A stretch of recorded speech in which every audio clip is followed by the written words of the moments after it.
Ini kita akan mengajak pemirsa untuk melakukan tirtayatra ke salah satu pura yang ada di ujung barat Pulau Bali, yaitu Pura Melanting dan Pura Pulaki.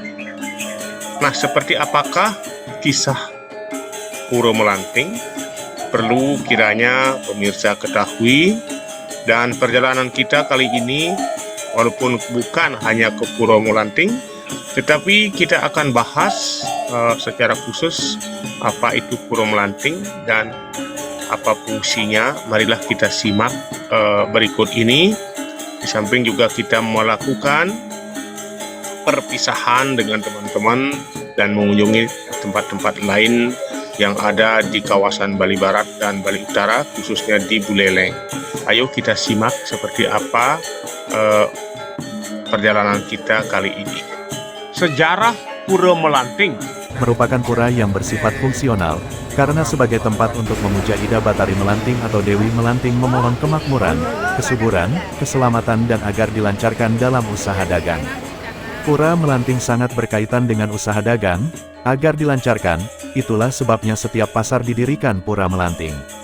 Pemujaan Dewi Melanting di Pura Melanting bisa disejajarkan dengan Batara Rambut Sedana atau Dewa Kuera sebagai dewanya Pura Melanting di Kabupaten Buleleng.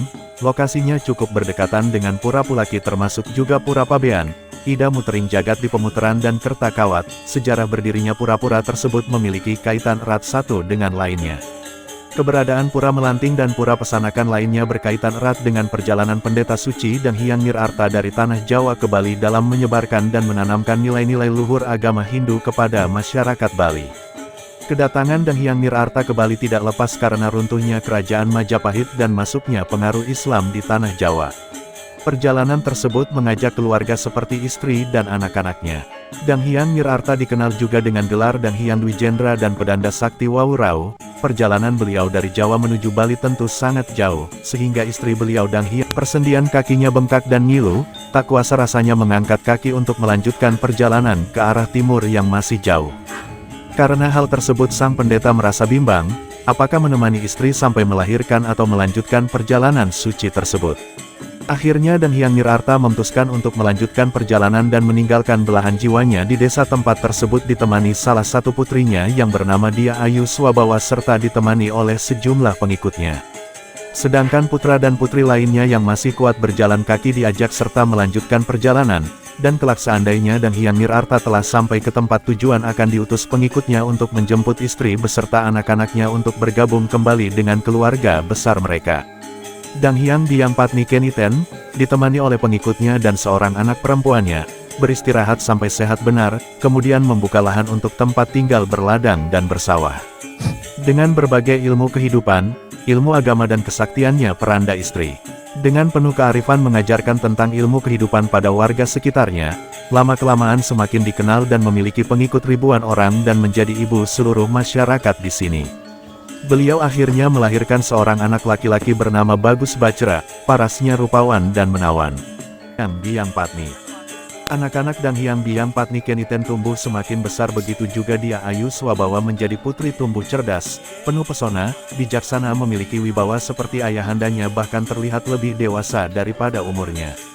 Dia Ayu Swabawa memiliki keahlian dalam ilmu dagang, sangat lihai memikat para pembeli atau memilih barang-barang yang diinginkan oleh pembeli, sehingga para pembeli selalu setia untuk kembali lagi. Kawasan tempat tinggalnya menjadi tempat yang ramai dikunjungi oleh para saudagar sehingga menjadi pusat perniagaan karena masyarakat memang senang berbelanja di tempat tersebut. Sudah sekian lama menunggu, harapan Dang Hyang Biang Patni Keniten beserta keluarganya akan kedatangan utusan dari Dang Hyang Nirarta untuk menjemputnya tidak kunjung tiba.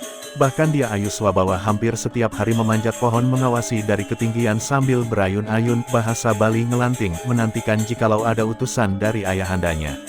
Warga sekitar sangat sayang dengan Dia Ayu, karena kebiasaannya tersebut memanjat dan berayun di pohon. Orang-orang memberi sebutan hormat dengan nama Dia Ayu Melanting dari nama Dia Ayu sejarah nama pura tersebut. Sedangkan ibundanya yang arif dan bijaksana suka memberi nasihat diberi nama Empu Alaki atau seorang arif empu yang sudah memiliki suami Alaki berstana di Pura Pulaki.